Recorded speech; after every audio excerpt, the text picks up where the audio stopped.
trying to do our part. And y'all are doing y'all parts. Y'all doing that. Y'all doing that. Now, how do you, because you said y'all have a lot of moderators on there, keeping up, keeping the peace, if you will, on y'all's page. Now, y'all had a post that had Roxy's grocery on there.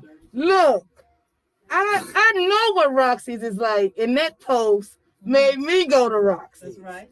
Because that's what it does. That's what that page is about. When I go there, I just like, oh, what am I eat today? Where Black Memphis Eats? What they got going on? And y'all never let me down. Never let me down. Well, you know what? See, that's the thing. It's not us. We have genius in our community that people just didn't know about. All we're doing is connecting the dots. We're connecting people who want to know about it to people who got something good to sell. So it's not us. It's bringing people who want to support the community and people who have genius and a great product, and we're bringing them together. We're just a platform of communication, connecting the dots. And I'm going to tell you something else that I would love to see. I would love to see our restaurants cooking out with our Black farmers and buying all their produce from them. Instead of begging Cisco for accounts and trying to get all this stuff, a lot of our restaurants go to Sam's. I see restaurant owners going through Sam's pushing buggies because they can't get the same deal as other places. Yes. So I'd like to see us kind of start networking even on that fundamental level, but we have started to do that. So, I'm just really proud of what we've been able to do. It ain't just us. We just creating an avenue. That's it. I love it. Y'all doing a beautiful job. Look, shout out to my girl Sonya. She couldn't be here tonight. Look, she done tuned in on Instagram, but she couldn't be here tonight. But she on Instagram. She's sending you them good vibes. Yes, ma'am. That's my right hand. I love it. She keeps me sane. Look, me honest. And how hard is it to maintain that sanity with everybody coming at you left, right? Restaurant here, business there. Baby, I'm fine with all that. I mean, my history, how I kind of cut my teeth in the community. I'm used to creating pathways and finding things and creating, programs and things that work. Right. But the hardest part for me, to be honest, is and I'm used to our own community, that whole crab in the bucket syndrome that we seem to have. It's a systemic issue. Right. And so, I kind of pretty much I'm kind of immune to that a little bit, but it's really hurtful when I get emails from my own people saying you're destroying Black restaurants, and I know for sure we done say way more. Just because somebody, and this is what I want to stress, if somebody had a bad experience, instead of getting mad because somebody told, just say, you know what, look, I'm sorry you had a bad experience. Come to the page. Talk to us. Jive with us back and forth. There was a restaurant owner, I'm not even going to say his name, but people started dragging this restaurant. He showed up and said, hold up, y'all. What the hell's going on? This is how he talked to everybody in the group. Right. Before you know it, he's showing stacks of 600 tickets a day because people got to know his story, got to know his vibe, got to know what was going on. Yes. So, don't be sensitive if people come on there and say, I had a bad experience. Just come on there and say, look, this is me. I manage it. I own it. What happened to you now? What's up? Let me fix this. Let me tell you what I'm about. And then come back every day. Now, this is what this guy did. I'm going to give his exact words. He said, I don't want y'all to F with me today. I'm having a bad day. Let me tell you, my air went out. And I got this going on. I still want to serve y'all these pasta plates, and I still want y'all to have this. But y'all need to know what's happening. When people start connecting the dots and getting a feel for who he is and understanding his place, they ain't give a damn whether the air was out, the refrigerator was on the flicks, because Black people are emotional. We are loyal. So when we know your struggle, we're going to be down with you. But if you go off in the corner and say, ooh, that Black Memphis, he's trying to destroy what we doing, you can't do that, man. Just stand up and say, hey, what y'all got? Let me tell you what's happening with me. Understanding is the best thing in the world. That's what I'm about. I want people to just say what you feel, let people understand where you're coming from, and by the nature of how we vibe in Memphis, we're going to ride with you. We're going to be ride or die. Ride or die. Because I saw what y'all did with Blue City Donuts. Yes, ma'am. Yeah, look, we got some Blue City Donuts in this zone. Okay. Yeah, Yes, because I mean that was beautiful. They reached out, they needed help. Y'all showed some love. The community came through. That's right. That's what we're about. And that's what I love. I mean, I was like, this is beautiful. Like every time I go to that page, I'm like, that's amazing. And the growth, y'all got over 80,000. Yes. And growing. Yes. People on the platform. And that's just one of the platforms. So with where Black Memphis Eats and where Black Memphis Gets It, where Black Nashville, where Black Atlanta. I mean, we have over 100,000 people and still growing and rolling. Ooh. The thing is that there is a need for us to be able to communicate in a safe space. There's a need for, and this is the behind the scenes what people don't see. Yeah. When we vet all of those posts, when people want to post food and complaints, we actually doing legwork behind the scenes. People say, y'all posting negative stuff. You have no idea how much we don't post. What we do is, if somebody posts something bad, I'm going to go to the restaurant. I'm going to screenshot the negative post. I'm going to say, y'all, look, this is what they're saying. Can you talk to this person and make it right? Generally, I give the restaurant owners a chance to talk to whoever complaining to make it right. I've had restaurants who have great food, but the management was bad. I went in Gets It and I said, is there anybody in Gets It who does customer service training?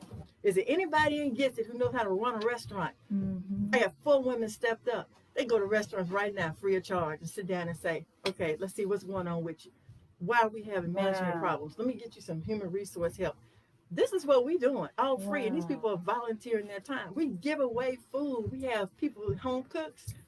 And not to mention just home cooks, but the Southern Spot and all these other places stepped up and said, you all have a program providing free meals to people who are hungry. I can give you X amount of meals. Where do I need to drop them off? This young man, he's a home cook. His wife cooks lasagna every Sunday. And he's asking me, okay, where do I need to take this lasagna? Wow. Evangelist Geraldine Coleman, she's making cakes. Calling me, do you need a caramel cake to go with this family? So we're feeding people. We're trying to get grants and money and try and keep everybody in the know as to how to get money to do what they do. We have members willing to go out to restaurants with people who can cook but don't understand business to help pull their business together. This is about building. This is about coming together. This is about a safe space for us to deal with our issues. That's why it's a private group. That's why we do what we do. And so that is the only way that as a community we're gonna build wealth. And we all know wealth equals power. Power equals legislative and political control. Not that we're trying to take over anything, but we just want what's fair. Yes. And as long as you don't have no money, and I'm not offending anyone, I hope, but this is just how I feel. I'm tired of marching and signs and crying. Come on. I'm sick of that. So, man, get some money. Please get some money. We got it. We spend $1.3 trillion in the country a year. Out of all the 15 million small businesses in America, we only make up 7%. But we spend $1.3 trillion. Let that sink into your head. Come on. Yeah. Think about Memphis, the demographics of Memphis. Blacks in Memphis spend between $12 and $20 million a year, and it's only what 400,000 of us. Wow. I mean, divide that by 400,000. Everybody worth $5 million apiece. Right there, y'all, in Memphis. That's just Memphis. That's Memphis. So I just, look, I'm just trying to use some common sense. Do your part. Just do your part. Just do what I do. And you doing it. I didn't know y'all was out here feeding people and all of that. Y'all, so it's more than just to getting the people to go to the restaurants. Y'all actually, it's a mission and a purpose behind it. That's what I say in the guidelines and everything about what we do. We are not a foodie group. Now, people, we like food, but my philosophy is this: one thing about Black families, I speak for my family, my friends' family, the people I grew up with. Around the dinner table, Christmas, Thanksgiving, we might argue. Somebody might get into it. The crazy uncle might drink too much and say something he shouldn't have said, and somebody. We might fight and argue, but we're gonna get up together. We're gonna get up sustained. We're gonna get up, and a year from now, we're gonna be laughing about how somebody, told somebody business at the table, Exactly. So I feel like we start around the dinner table, start around something that I know. I had to find a common thread that everybody has to do, and that's eat. You know, so if we can eat around the same table and discuss our issues in our own house, that's why I keep saying a private group, that's our own house. We can cry, we can fight, we can say I don't like your chicken, I can say what I ain't thinking about what you're talking about, go over there and hers. If we can do all that in a safe space, but still be on the same page, then everything is okay. Keep business in the house, fix it, and go out and let's just keep it moving. You know. Now I have to say on where Black Memphis gets it, which is our products and services group. I love that one too. Now that group right there, I mean, that group has grown without. I spent hours just building where Black Memphis Eats with restaurants and pictures and going to everybody's Facebook page because restaurants aren't promoting their own. And I see you posting. You they be not like, promoting their stuff. Yeah. But see, okay, so the stuff we do, like I had to tell one restaurant, she said, well, y'all just, you know, people are just bashing us and we working so hard and people don't understand, you know, what we're doing. And I just thought, I said, you know what? I said, at the end of the day, the things they're complaining about, you will go pay a white firm a ton of money to do a market study for you. They'll hire their little secret shoppers to go in and come back with the same free feedback you're getting right here. I'm providing a free platform to reach over 83,000 people.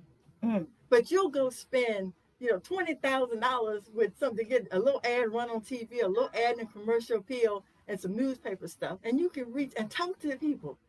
I said, so instead of like looking at it as a negative, the fact that they even talking about you is driving people to you. Yes, it is. You know, I said, so everybody needs to not be so thin-skinned. I mean, just come home. For all this old fancy bougie stuff, just come home, talk to the people, tell them what you got. Yes. Fix your problems. If you feel like your stuff ain't broke, say, well, look, I'm glad you told me, but I ain't thinking about what you're talking about. I'm selling it this way. For everybody who like what I get, come over here. Just be straight with it, you know? Yes. So that's what, you know, that's what's up. I love it. So about how many posts do you think you get a day? We'll start a day. Okay, a day? Yes. Of people trying to post those. I can tell you what, I guess I could divide it out, but I did 134,000 posts in 7 days. Oh. That's how many posts we had. 134,000? According to Facebook Analytics, yes, ma'am. Wow. Yeah, that's some power, though. It's power on that page. So what she's saying is, yeah, get on that page and spread the love. It's local, it's community, it's Black-owned businesses. And the least we can do is show each other love because they watching. Oh, it ain't just us in that group. I know. You know they watching. Yeah, because the commercial appeal tried to do a little soft. Well, look, I can't even begin to tell you how much, I won't say hate mail I get on a regular basis. You get hate mail? Yes, ma'am. Yes, ma'am. I get hate mail from the day I started this group, even from people in our own community that people listen to and think that are, you know, important people. Email me, you tearing down Black businesses, what are you doing? I had one man, he really wasn't, we have trolls, that's what we call them. Yeah. And in the beginning, when that reputation came out, the rumor came out that we were bashing restaurants, we found out that it was not even us. We found out that the people who were coming in there to create problems and to bash restaurants were people masking. They were masking as Black people. They were not even African American people. They were going, taking people's Facebook pictures, snapping them, joining the group, and with the intentions of bashing other restaurants and trying to drive people out of our group. And how I even found out about that, I was contacted by the FBI. There was one guy said that I was running a front operation for Black Lives Matter, and I was a drug dealer. They sent information to every news station in the city of Memphis trying to say that I was using the page as a drug site and I was raising money for Black Lives Matter. So there's been a lot of assassination attempts of my character. What? Yeah. And one of the FBI agents who actually is in the group who monitors, she said that what it is you're moving huge amounts of money. You're redirecting the flow of money in the city. So at that point, you know, at 4th of July, I was told to stay in the house. Oh my God. Yeah, so we've just kind of been dealing with, you know, with that kind of stuff. But at the end of the day, I'm not worried about any of that. I mean, did you ever think when you just started out wanting to support your community that it would be to the point where the FBI has to contact you? Like, did you ever think it'd be like that serious? Because that's serious. You know what? Initially, actually, I'm not surprised because when I started the group, it was after George Floyd had passed. I think I said that. And to be honest with you, you know, in my lifetime, I heard about the civil rights struggle. You know, I've heard the stories. You know, my parents told me the stories, going to the zoo only on Thursdays. And, you know, I heard all this stuff. I didn't live that experience. And so when Trump became president, for me to actually start feeling the things that they were talking, it became real. Yes. And I realized we're completely disillusioned. All the monsters under the bed are coming out. And then we were voiceless. So we have dead bodies in the street, blood streaming down the street, and nobody hears our cries. It's almost like we're so tired of, I'm going to say new word. Okay. It's so tired of hearing Black people cry, you know, and wail over losses that America has become desensitized to it. And so I was laying there thinking, I said, you know, we were talking about the whole blackout going into Juneteenth and all that. And I said, well, damn, I got to know where I want to eat.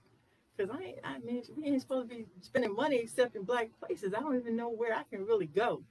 And that was really the heart of where it was born, you know. So I'm just glad to see that, you know, the community is responding.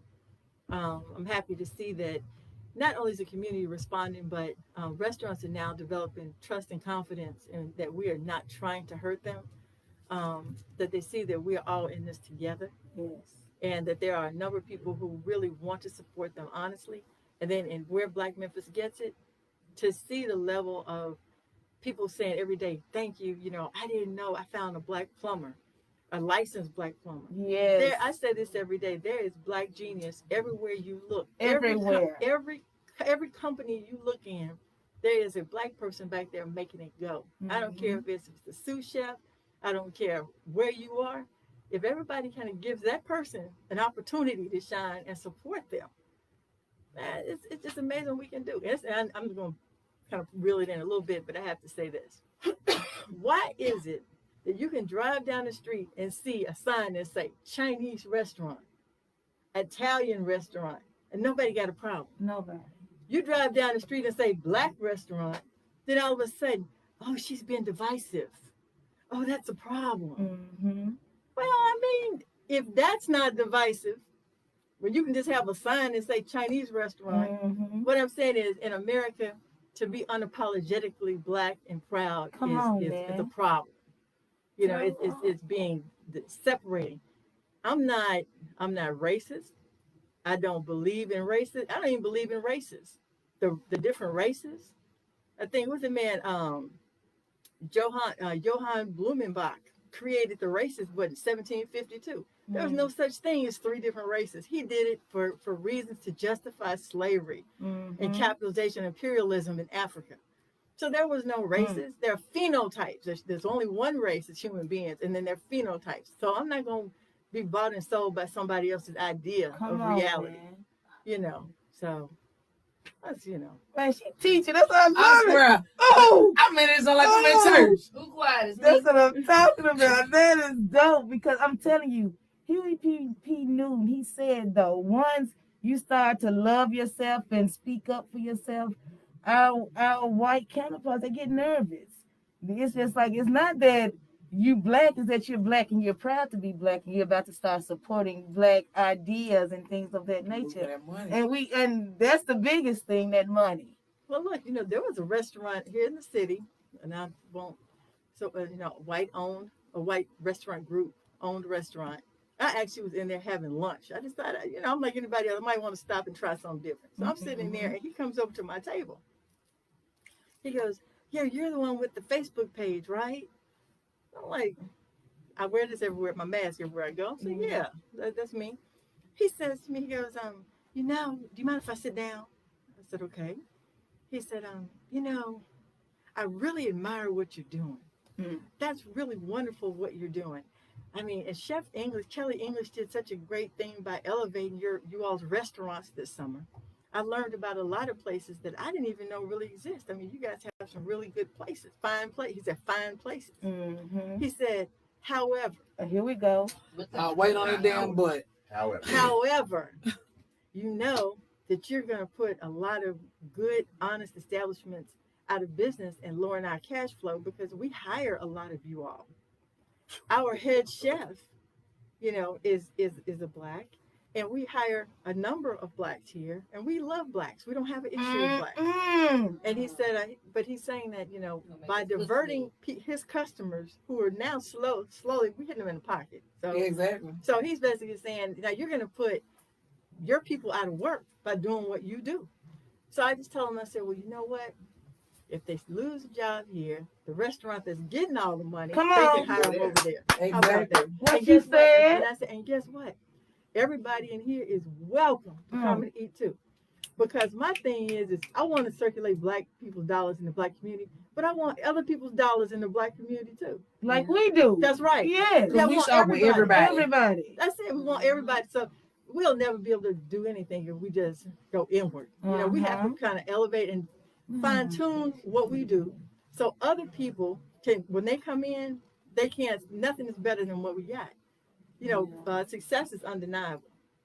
So that's how we're trying to do is be able to serve everyone, not just black people, but we got some issues we need to fix, and we got to start at home. And then once our table is set and prepared, anybody should be able to sit down and eat.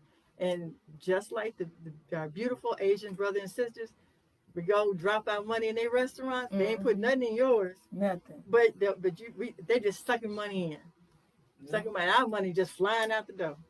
So keep our money in and welcome other dollars in our bank account. Because it's definitely bouncing around more in the black community. Because it used to come into it's like a bounce in and we bounce out.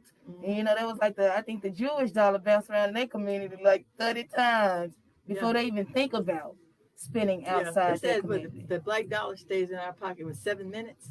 7 minutes. 7 minutes. They say they go cash a check and go buy some shoes. Go cash a check and go to the beauty supply store. Like out of all the beauty supply products in the country, they said blacks make up for 73% of the purchases, and we only 12% of the population. Wow. So I mean, we got some self-check to do. We do, and I think you're doing a great job in putting us in check with that group, because now we see that it's a lot of us out here with a lot of different talents, restaurants, businesses, and we're doing good business. It's not all bad. Everybody can have an off day, and some of y'all catch people on an off day. But the fact that it's a platform with that many individuals paying attention to where they're spending their black dollars, that's powerful. Oh, it is. That's powerful. Look, I'm going to tell you something that makes me so proud. I discovered in where Black Memphis gets it, how many young sisters are in the trading Forex. I mean, these black queens are trading Forex like it's nothing. Nothing. And so I'm talking to the older folks, and they're like, well, what's Forex? I said, y'all know about stocks, you know about options, you know about futures. The other one is Forex. And they're trying to explain that to them, but I'm talking about these 21, 22-year-old girls. They know they trading Forex. Six figures, they getting it. They're making it happen. They getting it. So Memphis is a bed of genius, and we've just been told that we're not as great as we are. So this platform is giving us a chance to know it. Now the problems, I'm not one of those people trying to pretend like we ain't got them, because we do. A lot of it is systemic. A lot of it is systemic. We do have a crab in the bucket mentality. I ain't gonna lie, Memphis, we tough with it. And I'm just trying this every day. That's what I'm fighting against, trying to weed that out and create a new normal for us. And I'm just really proud of what's happening. I'm proud of the members. I'm proud of the city of Memphis. I'm proud of the black businesses in Memphis. I'm proud of everybody just trying to step up and make a difference. Yes. And we are proud of you. What you're doing in the city is beautiful. I was like, I need to set it off with Tami, because when I bring her on, that's going to help all the black-owned business in the city. And this Black History Month, we got to really be, people say I'm black all year, but I'm blackity black. Doing Black History Month, you see? And your platform is definitely making us spend our dollars more intentionally. Now I want to add one thing that's really important here.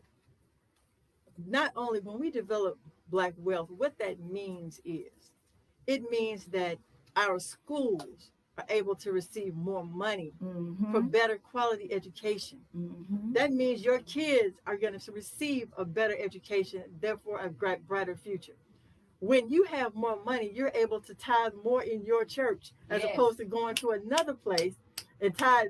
Now you go to one restaurant or people or businesses that are people who don't socialize in your circles. They go to their churches. They go to their synagogues. They put money in their churches, in their kids' basketball programs, and their kids' football programs, all the tutoring and all the stuff over there, the money you done sent over there, and you sitting over here crying, talking about my kids go to a school and they got to send toilet paper in their backpack. So what wealth is going to do, it's going to trickle down to our children, not only just as far as education is concerned, but by being able to acquire property. Blacks are just, the disparity in America in terms of property ownership in blacks is insane. The disparity between blacks and other people in healthcare is insane. The disparity in every single, I guess, caveat there is in American life, there's a disparity between blacks and everybody else. And it all starts with not having no money. So if we can get that in and work together and do away with that old Jim Crow slave stuff, we'll see some differences. We'll see some stuff. And we need that it starts, because I'm with you on that, all that marching. I'm about to get these finances together and making sure that we group economics. Let's pull some things together and make it happen for one another. So what do you suggest, though? How can we get out of the crabs in a barrel mentality? Like, what's the first step? Because, a lot of us, we'll pull some people down just because we ain't up. You got to give people something they like. Like I said, we're emotional. We're emotional. And I hate... I ain't gonna say it all. We are just emotional. So once people go on the page and they find something they like and they form a relationship with that business, or if they had a bad feeling about a business and we're able to get in there and smooth that over and create a dialogue between that business, it changes things. I watch it every day. Every day it changes things. So crab in the buckets come, first of all, it's out of fear. Right. It's something that's systemic. It's something that was put in us in slavery. Also the don't tell, be quiet, stay this, and all that stuff was to protect. Like they were told to be quiet and go sit over there and just be good little boys and girls and do your thing. Somebody's gonna come steal your food. Somebody's gonna come steal your whatever we got for you, but be loyal to me, the master, and I'm gonna take care of you. What they gotta realize is, ain't no master gonna take care of you. Your mama gonna take care of you. Your sister gonna take care of you. Your brother gonna take care of you. Your cousin should be able to take care of you. These people owning these black businesses, those are people's daddies, brothers, uncles, cousins, your possible uncles, daddies, cousins, brothers. Yeah. That's where we got to start putting our bets on people who are gonna be down with us. Yes. So I just have to keep reiterating every day. And when I do run into that pitfall, I will call the owner, like I said, and take that person and create that dialogue, and it changes things. It's a lot of work, but it's worth it. Communication rule the nation, y'all. That's it. And that's good. That's golden. Yes. Because I like how you said when you do, now that's powerful in itself too. By you bringing together the person who had the problem with the owner instead of letting them bash them, giving the owner an opportunity to make it right. And but we do need more restaurants to come into the group and to be able to just communicate what's going on. I met with one restaurant and she asked me, she said, can you please let people know that with COVID, sometimes we can place an order for food and the truck does not come.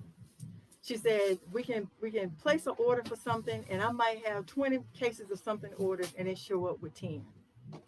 She said, if you late, she said, this is the thing. She said, everybody wants diamond service, but come in slow. She said, for example, she said, we have a schedule, a reservation system.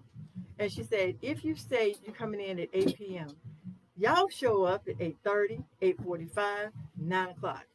Our food is made to order. We don't pre-make nothing. She said, all the bread pudding, the cakes and pies are made by this old lady who knows how to cook. She said, we're not going there buying cakes and cookies and pies.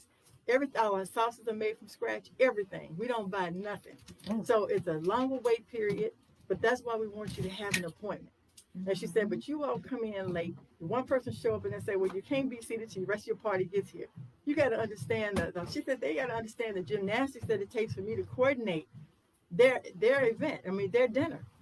And she said, but if they were at Houston's and they come in, you got a reservation for 8, and Houston's tell you, it's going to be a little longer, ma'am. And you sit out there at 9 o'clock outside on a bench. They don't say nothing about that. Nothing. They just accept whatever somebody does. And she said, but the owners will come to your table in my establishment. I will try to give you free food, try to work with you if something is amiss.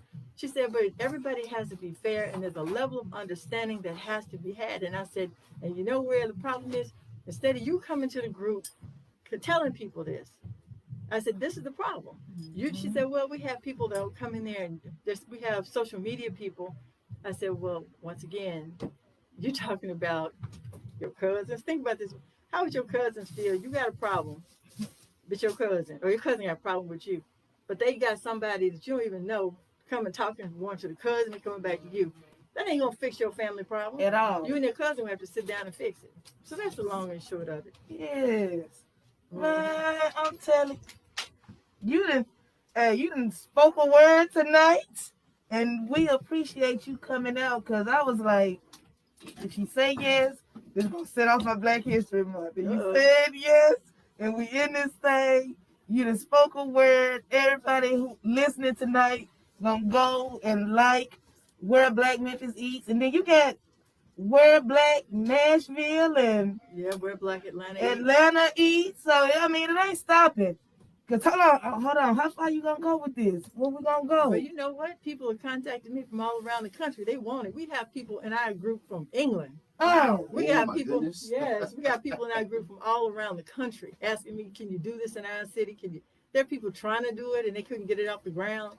So so we'll see. Like I said, all this is free. We ain't made $1. So when COVID frees, we're gonna start trying to have some events. Yes. And hopefully the events will be able to raise some capital so we can actually do real stuff. We're looking at Mud Island and having all the different food stations and have some Frank and Beverly going. And have come on now! Just enjoy. The Black folks get together. Where black people meet. What you said? Black Memphis Eats. Where black people meet. They're gonna be done at the Mud Island. Now you know what? We can do, and then I want to do an annual barbecue too. Now, how do you have Memphis in May? I hate to go to Memphis in May. You pay to walk around, but you can't eat no barbecue. Yeah. So I figure we need to have a barbecue contest, an annual King of the Pit barbecue contest. Dude get a crown and a scepter and a big old trophy. I'm talking about Uncle Ray Ray. Yeah, I'm talking about. Ray Ray out there with his white shoes and knee socks. Yeah, come on, Uncle Ray Ray. Yeah, keeping it real. Yeah. Let's do our thing. White beat on. But you know what? They swear they got the best food. They do. You can't tell them they can't grill. No, they got their sandals and socks. And you got something they sauce ain't fat with the beard. Right. Whatever. If they put beard in, they swear it's the best. But that's what it's about. They need an opportunity to shine. That's true. Here he is. And that's because Memphis in May used to be where you can get samples of the barbecue. They cut all of that out. Unless you're in the tent, unless you get invited. Yeah, you got to get a ticket, a wristband. It's all. You just gonna look and smell. That's it. That barbecue smell good, y'all. But you know how many people? I'm just saying, how many people in our community go and they're not invited in the tents. They don't have the money to go spend $45 to $150 to be in a special tent to drink and eat. And you walking around and you can buy you a corn dog and some wings. You know, it's some things there. But for me, it made me feel some sort of way. I'm just being honest. It made me feel some sort of way every time I go. So I just said, well, we need to have our own barbecue. There you go, because that is not it. Okay, we're going to be looking forward to that. Now I want to say, with Black History Month kicking off, is somebody I want to really acknowledge. Yes. Now it's outside of Black Memphis Eats, but this person is just been a trailblazer in his city. Nobody even knows what he has done for the Black community. Okay, let me back. Okay. He's one of the first Blacks to ever graduate from the University of Tennessee School of Dentistry. It was only 5. Absolutely. He was sabotaged. He was told by white instructors that niggas will never pass his class. These 5 men worked their butts off to get out in 73, 72 and 73, the first blacks to ever come through that school. Not only did he finally get out, but he planted his roots in the black community where a lot of people were leaving Memphis and trying to get away to a higher ground when they got a professional degree. He planted roots right there at Chelsea and Danny Thomas and Firestone, right there in the neighborhood where people are, where he's been his whole career.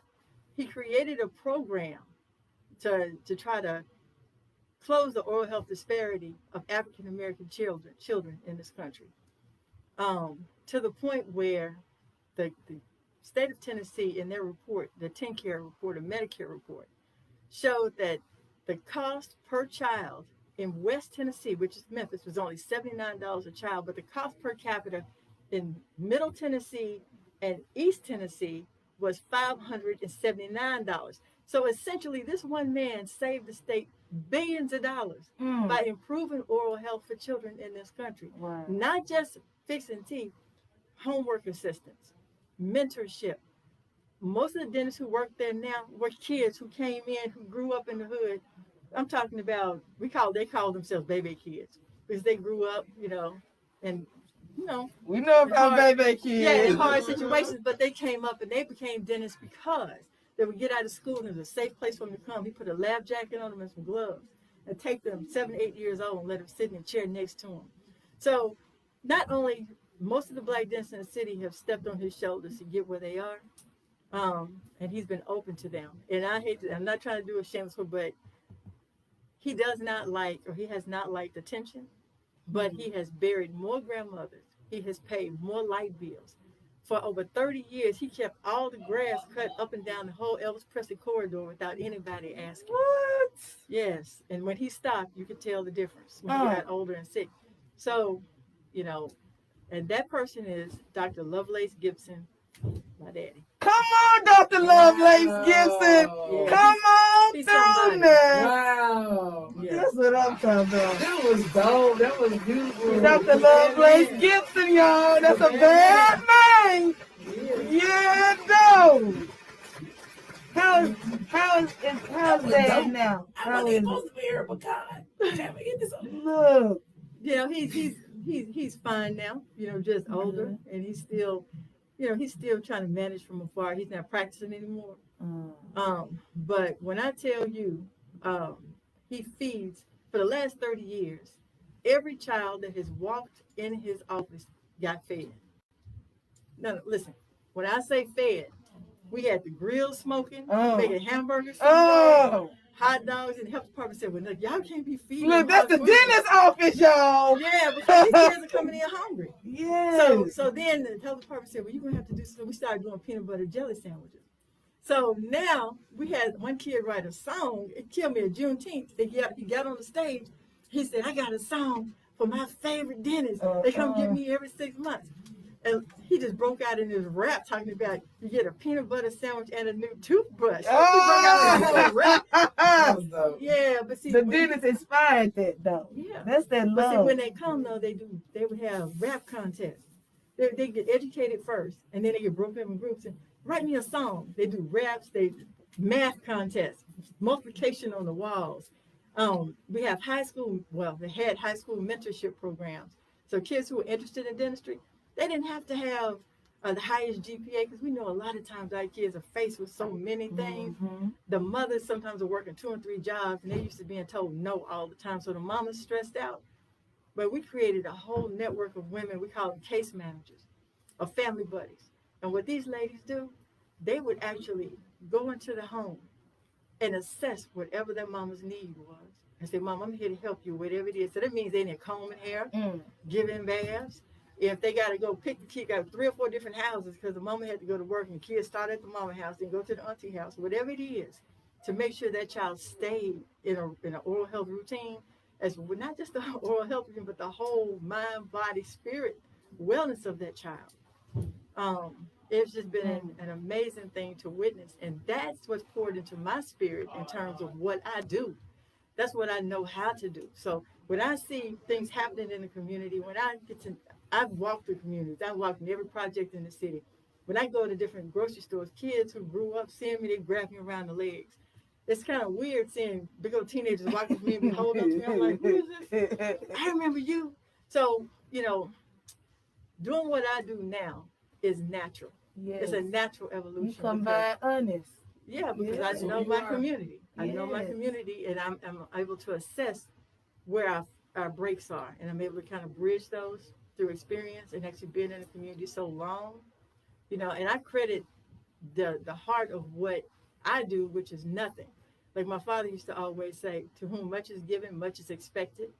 So, and it's not talking about money, it's heart and it's intellect and it's character. And so he poured that into me. I'm just a chip off a mega block. He has some big shoes to try to fill, but I'm doing it in my way. And this is the way I know how to do it. And it was something God spoke to me to do. And so I'm just going to go with it as long as I can. Dr. Lovelace, daughter right here. Dr. Lovelace Gipson. We got Tami Gipson in this thing. Y'all, we done just learned a lot. You done taught me in this thing. I'm just like, you are filled with information. I hope you are welcome back to the studio anytime you need us to announce anything, talk about anything, whatever you need. That's what we need. Yes, you better believe it. So whatever you need, we got you. I got you some Makita's cookies. Yes, I was hoping. I know. I was like, yeah, don't play. I gotta get these cookies. When I saw them in Kroger, I bought me about 4 bags. Look out! Yes. I was so proud. When they give me them folks over here. Yes, ma'am. Look. Wait a minute, hold on, man. Wait a minute, I love these cookies now. Yes, the bomb, baby, the bomb. You better know. Look, thank you so much. You better believe it. Look, you have been a plum pleasing pleasure because you gave us so much good information. You're inspiring the masses. I know you say you ain't doing nothing, but I'm telling you, what you are doing is amazing, it's powerful, and I feel like it's going to just make the one of the biggest differences in Memphis that we've seen in a long time. I hope so. I'm telling you, giving me hope. Because at a point, I was like, man, Memphis. Your cookies finna give me some. Look, what you say now? That's what I'm talking about. You better believe it. Man, this has been amazing. Look, Tami, thank you so much. No problem, anytime. Is there anything you want to say to the people before you leave us? Man, we're stronger together. We're stronger together. We're stronger together. Stronger together. Stronger together. Love each other. Yes. Treat each other with respect. Love each other like you love yourself. Treat people the way you want to be treated, and we're going to be all right. That's right. That's right. Y'all, Tami Gipson, ladies and gentlemen. We're Black Memphis Eats. Yeah. Y'all clap it up for. Y'all know how we do.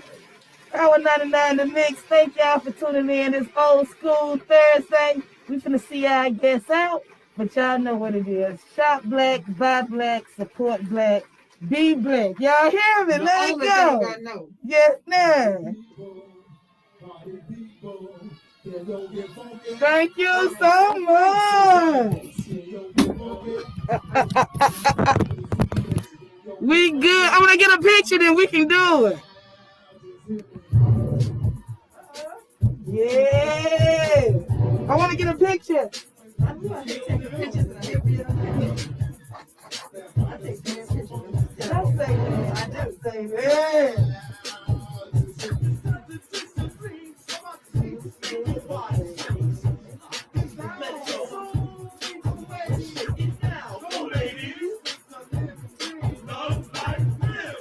It's nice to finally meet the woman behind the dream, man. This is dope. You moving mountains your own. Look, I'm trying to be like you. Go ahead and play. Go play.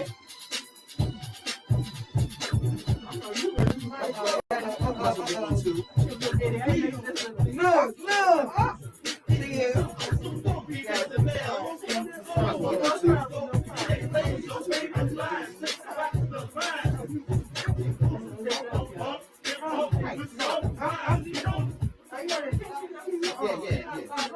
Nice to meet you. Nice to meet you too. Everyone. Let me see your camera.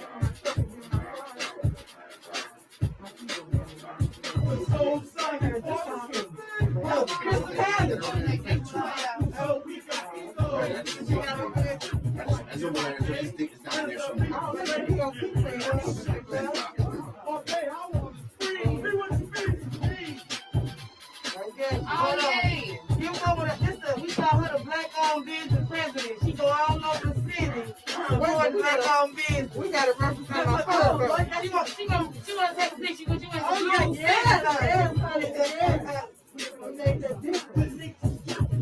that was beautiful what y'all did with them. Oh my God. Look at them. What y'all know about that blue city? Whoa.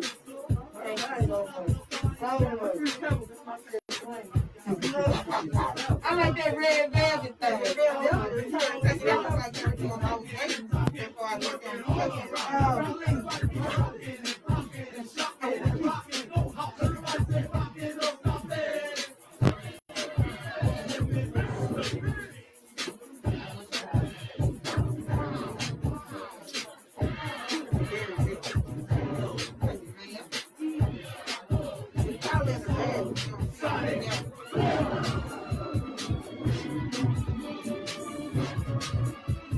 Yeah, I'm gonna do stuff. I put something down on it this week and I'll do it. Yep. I do 1,200 Saturday. Gotcha. So shoot, I can move in March. And it'll be better if they say I can move in That's right. That's like, let's do it. I'll pack that shit up so quick. I go put out some of the drawers last night. Why is he messing with you? Huh? Why is he messing with you? Oh, because what it is, they can't do what I do. They can order stuff like they want to. They got to take care of. They can't do what I do. Maybe you don't know. You ain't have to do. Exactly. They got all these other guests that stay up in there tearing up stuff. I'm not going to take your face. Yeah. I was supposed to do that. Whatever I get outside that shouldn't be an issue. You got a knife. You got a knife on the field. Everybody unique.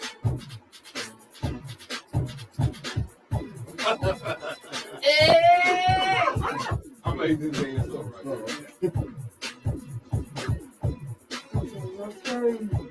All right. How your people? You good? Here you go, right here. Good. Been a rock.